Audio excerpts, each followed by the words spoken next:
મુદ્દા book wise લીધા મેં. ઘણા સ્ટુડન્ટ્સ હોશિયાર હોવા છતાંય હેઝિટેશન છે કે સાહેબ તમે સમજાવો, પછી બુકમાંથી કેવી રીતે તૈયાર કરવાનું, બુકને ક્યારે વાંચી, કઈ રીતે વાંચી. તો બધા વિદ્યાર્થીઓ સાથે ખાસ કહી દઉં, આપણે કેમિસ્ટ્રીમાં એવી કોઈ ફેર બુક બધાય ચેપ્ટરની કંઈ બનાવવાની જરૂર નથી. પણ હું જે ભણાવું છું એ ક્રમબદ્ધ રીતે બુકમાંથી ન જ ભણાવું છું. જરૂર એવું લાગતું હોય, જો હજી એવું લાગશે તો હું તમને બુક બતાવતો જ સામે રાખી દઈશ, બસ કે ભાઈ આ બુકમાંથી જ દરેક લાઈનો સમજાવીશું બીજા પાંચમા વાળાને છે.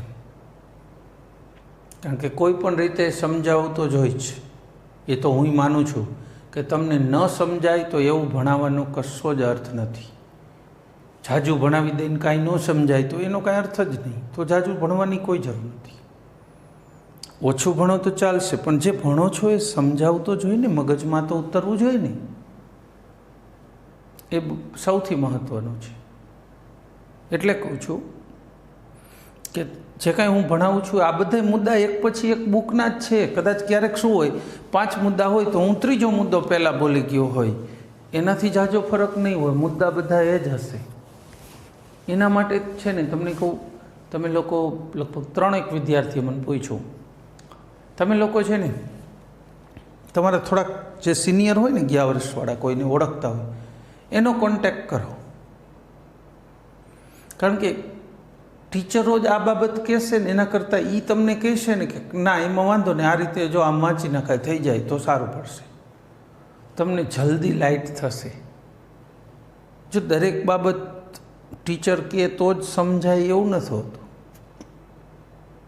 એ તમને ગાઈડ કરી શકે, અનુભવી છે ને તમારાથી, તો એ ગાઈડ કરશે કે ભાઈ વાંધો નહીં, તું તાર તને કેમિસ્ટ્રીમાં આ મુદ્દા આવી રીતે ભણાવ્યા ને, હવે તારે આ પાકા કરવાના, કે આ રીતે વાંચવાનું, કે આમ કરાય, કે અમે આમ કર્યું હતું, કંઈક કહેશે.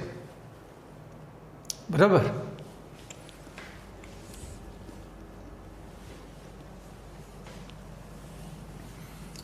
સામે તમે હોય ને તો હું પાકા કરવા આપું છું આવા મુદ્દાઓ. પછી હું બીજે દિવસે પૂછું, ન આવડે તો લખવા દીધું હોય એ લખવાનું થાય, બાકી ફેરબુકની જરૂર નહીં.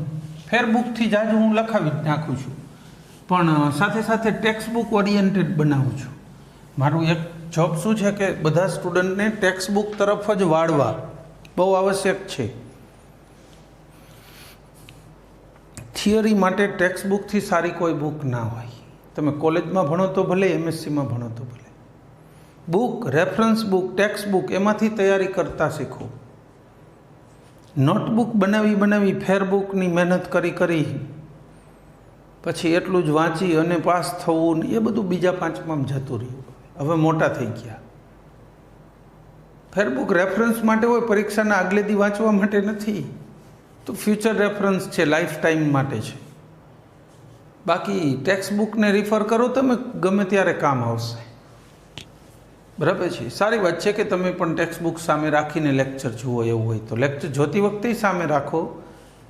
ભણતા હોય છોકરાઓ, હવે હું અહીં બોર્ડમાં ભણાવું ત્યારે બધા છોકરાઓ તમે જોઈશો કે બુક ખુલ્લી રાખીને બેઠા છે. અમે ભણાવતા હોય ને એની સાથે જોતા જતા હોય. તમે વિડીયો લેક્ચરમાં એ કરો, લેક્ચરની સાથે બુક ઓપન કરીને ભણો. બરાબર છે? જોઈશું થોડુંક સોલ્યુશન નીકળી આવશે આપોઆપ. અમારો અનુભવ તો એવું કહે છે કે એનાથી સોલ્વ થઈ જશે. ચલો પછી કેલ્શિયમના કેટલાક અગત્યના સંયોજનો. બસ આ ચેપ્ટરનો એન્ડ. આપણને ખબર છે ને પહેલા સમૂહમાં એના સંયોજનો આવ્યા એટલે પછી તો પૂરું.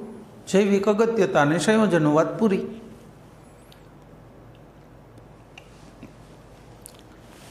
કેલ્શિયમના ઘણા સંયોજનો છે, જેમ કે calcium hydroxide, calcium oxide, calcium carbonate, calcium sulphate, cement, plaster of Paris, calcium sulphate હોય. ખેર, તો આપણે એ બધા વિશે ભણવું છે, એની બનાવટ, ગુણધર્મોની ઉપયોગિતા, જેમ સોડિયમમાં જોઈતી ને એના સંયોજનો માટે. ચાલો સૌથી પહેલું જોઈશું કેલ્શિયમ ઓક્સાઇડ, અથવા એને ક્વિક લાઇમ કહેવાય, કડી ચૂનો. આપણે ઘરે જે દિવાલ ધોળવા માટે બજારમાંથી કડી ચૂનો લઈ આવી છીએ ને, આ જ છે કેલ્શિયમ ઓક્સાઇડ. પછી એને પાણીમાં પલાળી, ચૂનો ફોડી એને ફૂટવાની ક્રિયા કહેવાય. પાણી નાખો ને અંદર છમકારા થાય, ગાંગડા હોય તૂટતા જાય. ત્યારે એ CaO બને કઈ રીતે આપણે એ સમજીએ. રોટરી ભઠ્ઠીમાં બને છે. પણ રોટરી એટલે શું? આવો ત્રાસો પાઇપ ગોઠવાયેલો હોય, અહીંયા મોટી હેવી બેરિંગ હોય. આ પાઇપ છે ને આટલો જાડો હોય, આટલો મોટા ગટરના પાઇપ હોય ને એવો. અહીંયાથી મટીરિયલ દાખલ કરવામાં આવે આ રીતે, બરાબર. આની સપોર્ટથી બાંધેલું હોય. અહીંયા મટીરિયલ શું હશે એ કહી દઉં, CaCO3. પછી અહીંયા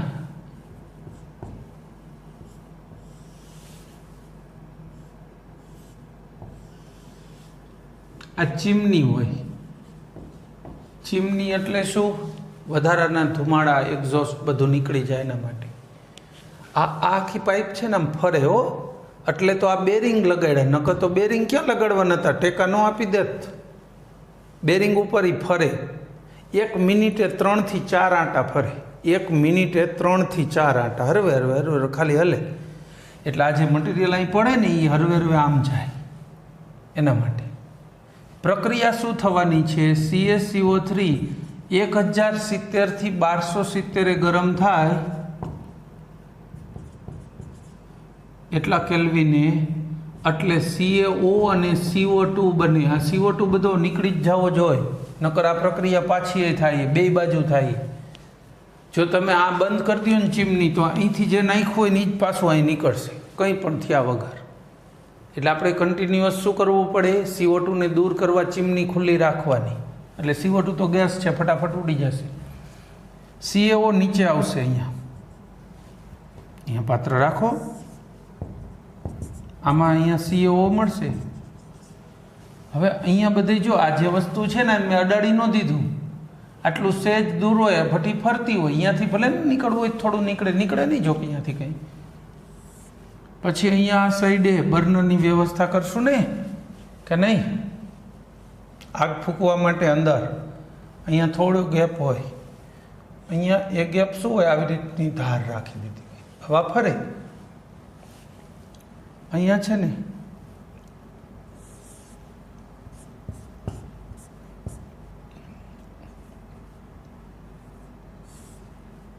આવો પંખો હોય જે હવા ફૂંકે જોશથી, બરાબર.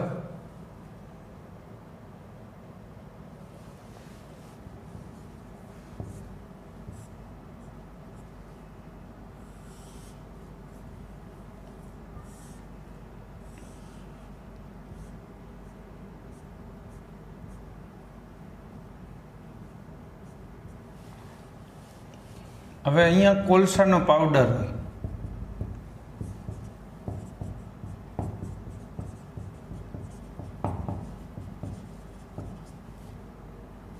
જો આ સિલેબસ માટે દોરાવતો નથી, આ તમે જાણકારીમાં રાખો ઇન્ડસ્ટ્રીયલ કેમેસ્ટ્રીની. એટલું જ નહીં, એકવાર આ દોરેલીને સમજેલા હશો ને તો લાંબો સમય સુધી આ સરસ યાદ રહી જશે.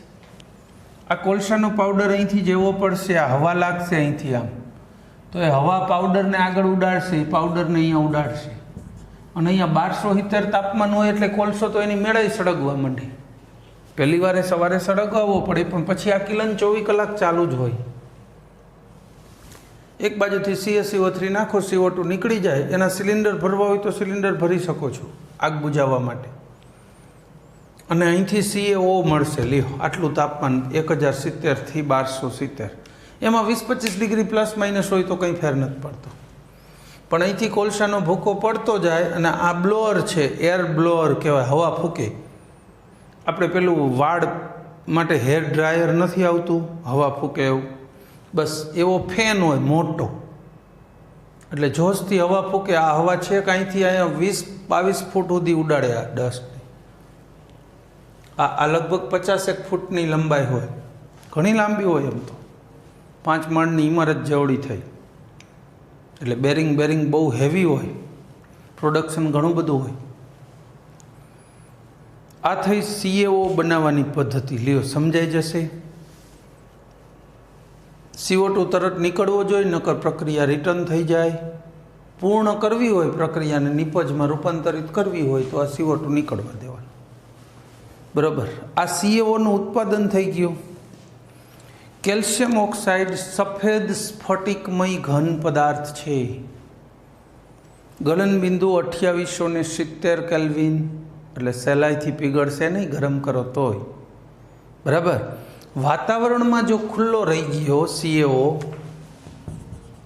વાતાવરણમાં તો ભેજ હોય ને, તો આ ભાઈ ભેજને શોષી લેશે. CaOH ટ્વાઇસ, CaO પ્લસ હવામાં CO2 હોય, CaCO3 બનાવશે. એટલે હવામાં ખુલ્લો રહેશે તો એ આવા પદાર્થો બનાવી જ રાખશે.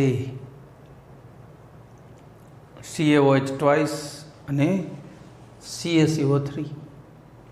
જો આપણે એને CaO ને લઈ ચૂનાના ગાંગડા બજારમાંથી લાવીને એમાં પાણી રેડો ને, ગાંગડા ફૂટે, છમકારા થાય, ફૂટે, એને ચૂનાનું ફૂટવું કહેવાય. ચૂનાનું ફૂટવું, સ્લેકિંગ ઓફ લાઈમ. બરાબર.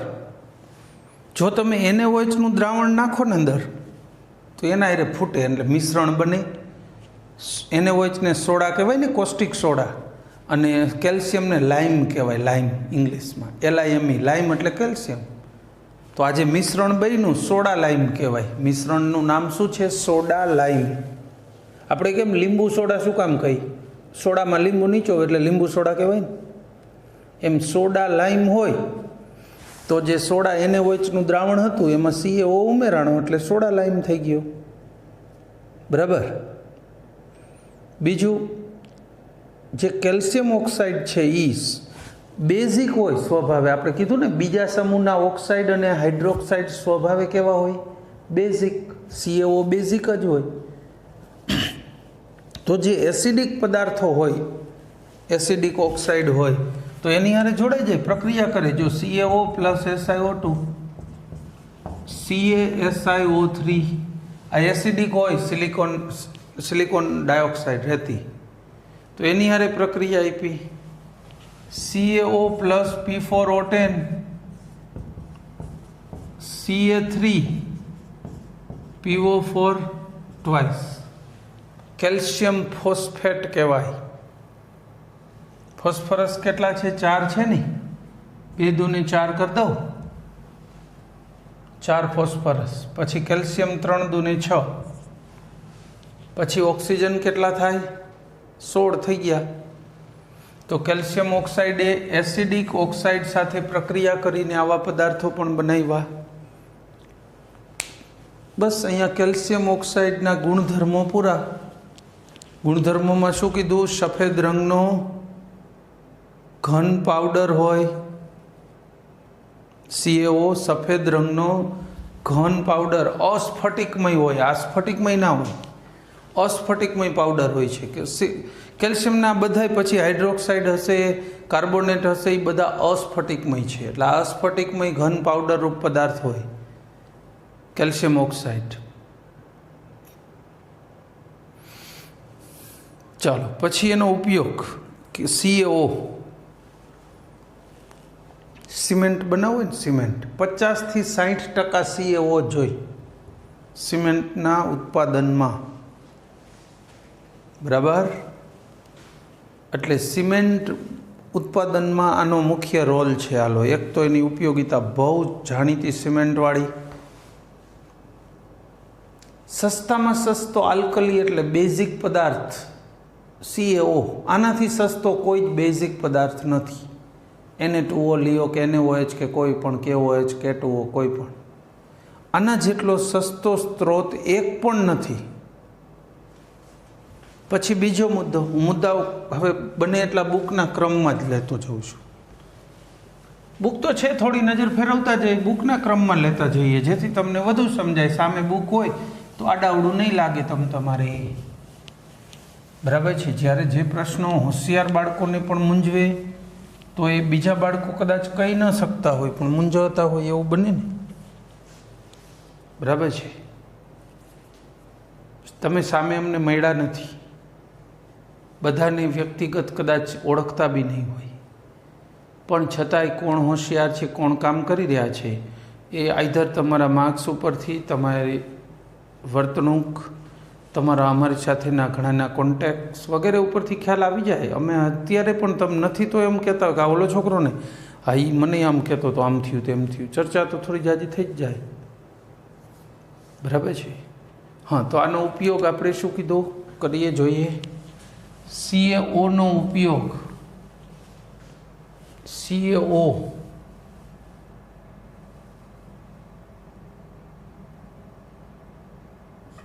આમાંથી શું બનાવીશું? NaOH. CO માંથી કોસ્ટિક સોડાના ઉત્પાદનમાં NaOH ના ઉત્પાદનમાં ઉપયોગ કરવો છે.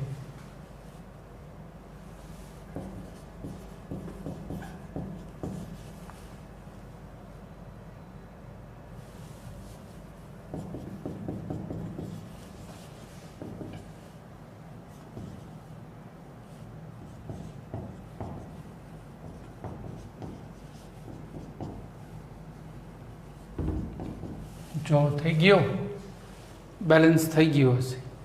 આ બહુ વર્ષો જૂની પદ્ધતિ હતી કે આમાં લઈને એનું પાણીમાં સ્લરી બનાવીને ગરમ કરો ને તો કોસ્ટિક સોડા મળી જાય. જો અશુદ્ધ મળે છે કેલ્શિયમ કાર્બોનેટ વાળું, પણ મળે ખરો. જોતો હોય તો પદ્ધતિ છે, વર્ષો પહેલાં વપરાતી હતી. કોસ્ટિક સોડામાં ના ઉત્પાદનમાં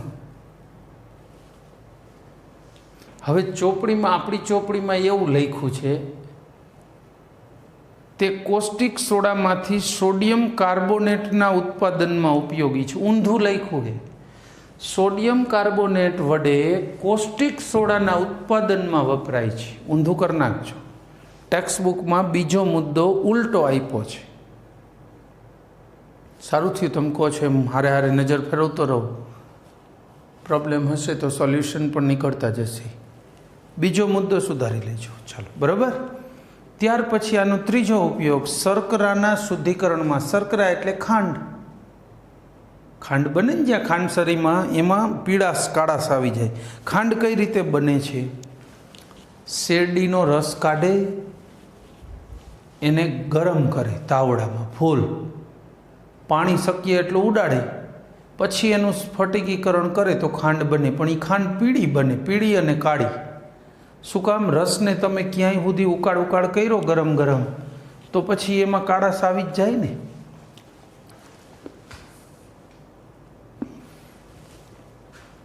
હવે આવી કાળાશવાળી ખાંડ કોણ લે? પીળી ખાંડ કોઈ લઈ જાય? એટલે એ લોકો શું કરે, ફૂલ રસ ઘાટો થઈ જાય ને પછી એની અંદર CaO નાખે, હલાવીને ગાળી લે ફરીથી. કેલ્શિયમ ઓક્સાઇડ જે કાળાશ અને પીળાશ છે ને એને શોષી લે. બરાબર. વર્ષો પહેલાં આવું વપરાતું હતું, પણ અનુભવે ખબર પડી કે બહુ સારી ક્વોલિટી તો તોય નથી બનતી. પછી પીળાશ દૂર કરવા માટે ફોસ્ફોરિક એસિડ વાપરતા થયા. ફોસ્ફોરિક એસિડ નાખે ને એટલે એ પીળાશને ઝડપથી ખેંચી લે. લો, વ્હાઇટનેસ સરસ આપે. અત્યારે જે ખાંડ મળે છે ને બજારમાં એવી વ્હાઇટ બને સરસ.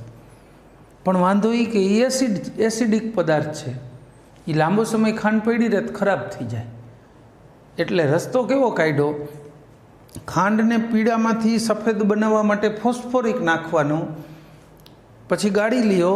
ફોસ્ફોરિક એસિડ પ્રવાહી હોય, એ રહી ન જાય ને એના માટે પાછું CaO નાખવાનું, તટસ્થીકરણ કરી નાખવાનું, એટલે સફેદ ખાંડે બની જાય અને એસિડિક પણ ન રહે. એટલે લાંબો સમય પડી રહે તો પણ ખરાબ થાય નહીં.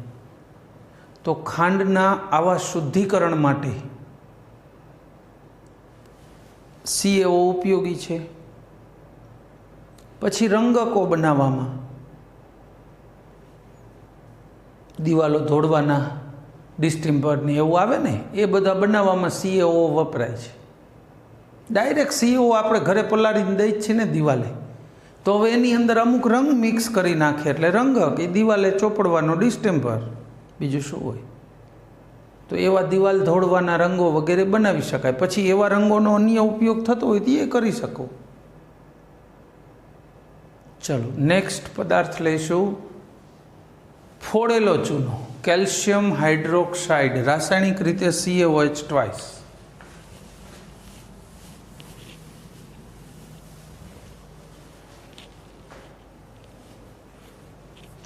બનાવવું હોય તો કઈ રીતે બને? તો કે CaO લ્યો ને પાણી નાખો, પલાળી દો, CaOH ટ્વાઇસ લ્યો, પાણીમાં પલાળ નાખો એટલે આરામથી બની જશે. બનાવવા માટે કાંઈ બીજી સ્પેશિયલ ટેકનિકની કોઈ આવશ્યકતા નથી. ખાલી CaO ને પાણીમાં પલાળી રાખો એટલે બની જાય CaOH ટ્વાઇસ. સિમ્પલ. સફેદ અસ્ફટિકમય પાવડર પદાર્થ છે, પાણીમાં અદ્રાવ્ય, બરાબર, ઓછો ઓગળે. એમ અલ્પદ્રાવ્ય કેવું હોય તો અલ્પદ્રાવ્ય પણ કહી શકાય.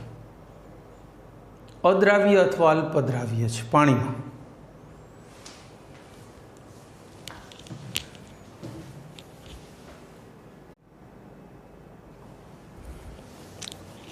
એટલે આનું શું થઈ જાય છે? CaOમાં પાણી નાખ્યું એટલે કેલ્શિયમ હાઇડ્રોક્સાઇડ બન્યો, બરાબર. પાણીમાં કેવો છે? અલ્પદ્રાવ્ય અસ્ફટિકમય પદાર્થ છે. અસ્ફટિકમય. આના ક્રિસ્ટલ ન બને મીઠાની જેમ, ગમે એમ પલાળી રાખો તોય. બીજું, આનું પાણીમાં નાખો ને થોડોક ઓગળે, પછી એને ગાળી લ્યો ને સાવ દ્રાવણ અતિ મંદ બની જાય. ગાળી લ્યો, હાવ કણી જરાય નહીં રહેવા દેવાની, ખાલી ગાળી જ લેવાનું. એને ચૂનાનું નીતર્યું પાણી કહેવાય. ચૂનાનું નીતર્યું પાણી રાસાયણિક પ્રક્રિયાઓમાં એમાં કસોટીમાં ક્યાંકનું ક્યાંક વપરાય. ચૂનાનું નીતર્યું પાણી હોય ને એમાં CO2 વાયુ પસાર થાય ને તો એ દૂધિયું બની જાય. એટલે જો દૂધિયું બને તો પસાર કરેલો વાયુ CO2 છે, નહીં તો નથી, કસોટી થઈ ગઈ ને. એટલે કસોટી માટે ને એમાં વપરાય છે, એમ કહું છું. બીજું, જો તમે CaOH ટ્વાઇસ વાળું પાણી હોય ને, સફેદ દૂધ જેવું, ઝીણી ઝીણી કણિયું હોય, કારણ કે સાવ ઓગળતું તો છે નહીં, બહુ અલ્પદ્રાવ્ય જ છે, એને મિલ્ક ઓફ લાઇમ કહેવાય. ઓલામાં મિલ્ક ઓફ મેગ્નેશિયા હતું ને, MgOH ટ્વાઇસનું સસ્પેન્શન, નિલંબન. એવી રીતે CaOH ટ્વાઇસ સાવ ઓગળી ન જાય, પણ એ નથી ઓગળતા એવા પદાર્થને પાણીમાં જે સ્લરી રબડી બનાવો ને, એને મિલ્ક ઓફ લાઇમ કહેવાય, ચૂનાનું દૂધ, બરાબર. બીજું, આમાંથી તમે CaOH ટ્વાઇસનું દ્રાવણ લો, આમાંથી CO2 વાયુ પસાર કરો હજી વધારે, તો છે ને CaCO3 ના દૂધિયા ઉક્ષેપ આવશે. આના દૂધિયા થઈ જાય, આના કારણે દ્રાવણ દૂધિયું થાય. પણ દ્રાવણમાં એ છે ને CaCO3 પાણી, આમાં હજી વધારેમાં વધારે CO2 પસાર કરશો ને તો પછી CaHCO3 ટ્વાઇસ બની જશે.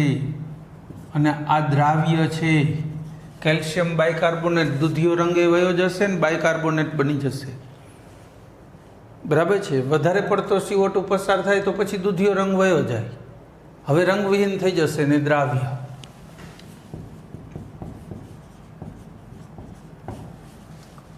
રંગવિહીન અને દ્રાવ્ય. પ્રયોગશાળામાં નીકળતો વાયુ CO2 છે કે નહીં એની કસોટીમાં ચૂનાનું નીતર્યું પાણી એટલે કેલ્શિયમ હાઇડ્રોક્સાઇડ વાળું પાણી હોય. જો નીકળતો વાયુ CO2 હશે તો એ દૂધિયું બની જશે. ઝાજી વાર પસાર કરો તો પાછું દૂધિયું નહીં દેખાય. પ્રયોગશાળામાં કસોટી માટે તમને કીધું હોય કે આ ઉમેરો એટલે કસોટી થશે, તો લિમિટેડ ઉમેરવાનું હોય. બહુ વધારે પડતું ઉમેરી દો તો કસોટી ના થાય, બધું પતી જાય, બરાબર ને. છાશ ખાટી હોય તો પાણી નખાય, પણ છાશ કરતાં 5 ગણું પાણી નાખીને પછી કહો કે હવે આ ભાવતી નથી, એવું થઈ જાય. એમ નહીં, લિમિટેડ હોય વસ્તુ. બીજું વાત કરીએ, CaOH ટ્વાઇસ હોય ને એમાં ક્લોરીન પસાર કરો એટલે શું બની જશે? CaCl2 CaOCl twice. બે તો મિનિમમ લેવા પડશે ને. હવે કેલ્શિયમ, ક્લોરીન, 2 દૂને 4 થઈ ગયા. 2 દૂને 4 ઓક્સિજન થયા, આમાં 2 જ આવ્યા તો 2 પાણી લઈ લો, થઈ જાય 4 હાઇડ્રોજન, 4 થઈ ગયું બધું. ચોપડીમાં છે ને આ બેલેન્સ બરાબર નથી કર્યું, અહીં બગડો નથી. જો એના વગર ઓક્સિજન હાઇડ્રોજનનો મેળ નહીં પડે, બરાબર છે. હવે આ પ્રક્રિયા બેલેન્સ થઈ ગઈ. આ પ્રક્રિયા કરો એટલે આ જે મિશ્રણ મળે છે આ બ્લીચિંગ પાવડર છે. આ મિશ્રણ ખુદ જ, આ મિશ્રણને શું કહેવાય? Bleaching powder. તો આવો બ્લીચિંગ પાવડર આમાંથી બનાવી શકાય છે. પલાળેલો ચૂનો હોય એમાં ક્લોરીન વાયુ પસાર કરો એટલે બ્લીચિંગ પાવડર મળે. કપડામાંથી ડાઘ રંગ ધબ્બા દૂર કરી દે, બ્લીચ કરી નાખે કપડાની. રંગ ડાઘ ધબ્બા દૂર કરે ને બ્લીચ કર્યું કહેવાય. તો આ કપડાને બ્લીચ કરી નાખે છે. આ એનો ગુણધર્મ થયો. ચાલો ત્યાર પછી હવે ઉપયોગોની વાત કરું. અત્યારે બાંધકામમાં મોર્ટાર વપરાય, પહેલાંય વપરાતું હતું. મોર્ટાર એટલે શું? સિમેન્ટ, રેતી અને પાણીનું મિશ્રણ. ઈંટો મૂકી પછી આવું મિશ્રણ નાખીને કે નહીં, એને મોર્ટાર કહેવાય. આ મિશ્રણને ઈંટની વચ્ચે જે ભરી છે એ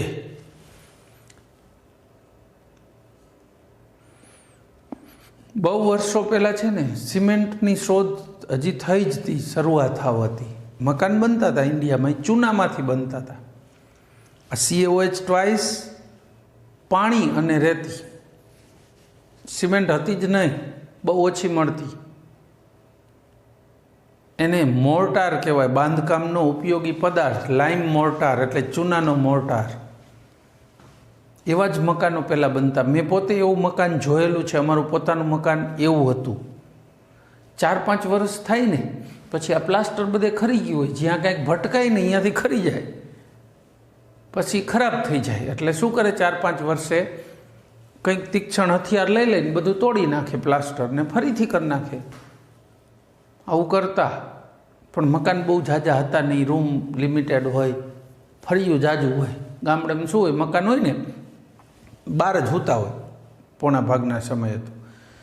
અને બહાર જ્યાં ન સૂવાનું હોય ને તો આગળ શું હોય, આમ પતરા બતરા નાખેલા હોય, એક ઢાળિયું બનાવેલું, એમાં સૂતા હોય. બહુ જરૂર નહોતી એટલી બધી મકાનની સમયે. તો ત્યારે છે ને આના મકાનો હતા, ચૂનાના બાંધકામ હતા. પછી તો સિમેન્ટ જ. હવે તો કોઈ ચૂનાથી મકાન બને એવી ખબર નહીં હોય તમને તો કદાચ. ચાલો બીજી વાત, સંક્રમણ હારક છે, ચેપનાશક છે કેલ્શિયમ હાઇડ્રોક્સાઇડ. એટલે એનો ઉપયોગ દિવાલો ધોળવામાં, એટલે દિવાલ રંગવામાં થાય. મકાનને ચૂનો દઈએ, ખબર છે? એમાં એવું થાય. હવે તમે કલર જ જોયા હોય તો તમને તો ખબર ઓછી હોય, કે પણ છતાંય હજુ તમે સાવ એવી પેઢી નથી કે ખબર નહીં જ હોય. મકાનને ચૂનો દઈએ. ચૂનો દેવો એટલે કેલ્શિયમ હાઇડ્રોક્સાઇડ હોય એને પલાળેલું હોય, પીછાથી દિવાલે લગાવી દઈએ. ચેપનાશક છે એટલે જે ચોમાસામાં ફૂગ વગેરે થઈ ગયું હોય ને, દિવાળી આવે એટલે ચોમાસું પૂરું થઈ જાય. દિવાળી નજીક આવે એટલે બધા લોકો ઘરને રંગ રોગાન કરે, મતલબ કે ચૂનો દઈએ મકાનને, ચેપનો નાશ થઈ જાય. બહુ સાયન્ટિફિક મેથડ હતી. પણ હવે અત્યારે આપણે એવા પાકા કલર લઈ આવી કે પછી 5 વર્ષ સુધી કરવાની લપ જ નહીં. અને કલર એ હાથે નથી કરતા, બહારથી માણસો લઈ આવી વગેરે. એટલે થાય શું, ખર્ચો એ ખૂબ લાગતો, એટલે વારે ઘડીએ કલર કરવો પોસાય પણ નહીં. બાકી આ ચૂનો દેતા હાથેથી દઈ દે ઘરના સભ્યો બધા. 2-4 દિવસ શું છે, ઘરની સાફ સફાઈ જ હાથ ઉપર લે. બહુ વર્ષો પહેલાં, આજથી 30 વર્ષ 40 વર્ષ પહેલાં આવો બધા ટ્રેન્ડ હતા જ. ઘરનું બધું સામાન, રસોડું હોય ને તો બધી વસ્તુ બહાર કાઢે, પછી અંદર બધું કલર કરી નાખે, પછી પાછી બધી ગોઠવી દે, વળી બીજા રૂમનો સામાન કાઢે. આવું કરે ઘર મેળે. કોઈ બહારના સભ્યો નહીં, કોઈને પૈસા દઈને લાવવાના નહીં, ઘરના સભ્યો જ આ બધા કામ કરી દે. છોકરાઓ બધી મદદ કરે, નાના મોટા હોય.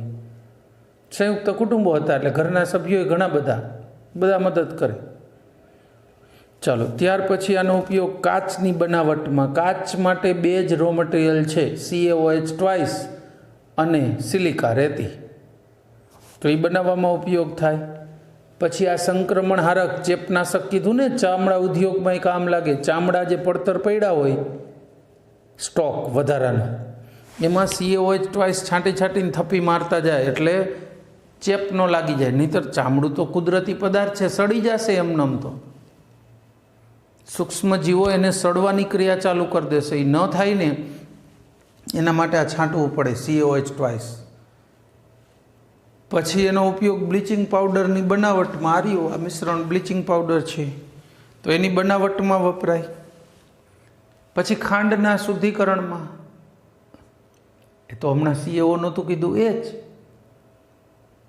પાણી, ખાંડ એટલે શું છે, શેરડીનો રસ કાઢ્યો એટલે પાણીને સુગર છે ને, ઉકાળ્યું, પાણી શક્ય એટલું ઉડાડ્યું, પણ હજી એ પાણી છે ને CaO નાખો તો એ તો CaOH ટ્વાઇસ જ બની જવાનું ને.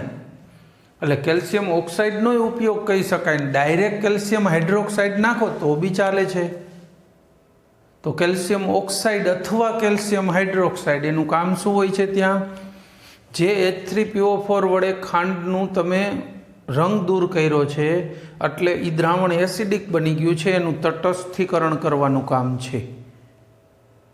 ટૂંકમાં ખાંડનું શુદ્ધિકરણની જે પ્રોસેસ હોય ને એમાં આની જરૂર પડે અને એક ફોસ્ફોરિક એસિડ, 2 કેમિકલની જરૂર પડે. બરાબર છે.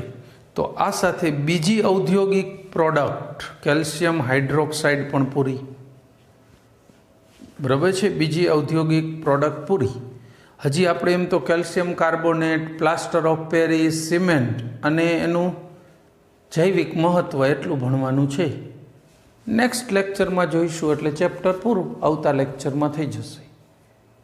બરાબર છે. આપણા ચેપ્ટરો એટલા બધા લાંબા ના હોય પણ આમાં માહિતી ઘણી બધી હોય, આવી બધી કેમિકલની ઘણી બધી. અને હું આ માહિતીઓ તમને બોર્ડ ઉપર લખી જ આપું છું, જે આ સમીકરણો હોય એ. પછી લખાણ કાંઈ બધું લખવાની જરૂર નથી. બરાબર. આ સાથે કામ પૂરું કરીશું. Thank you. જય હિન્દ.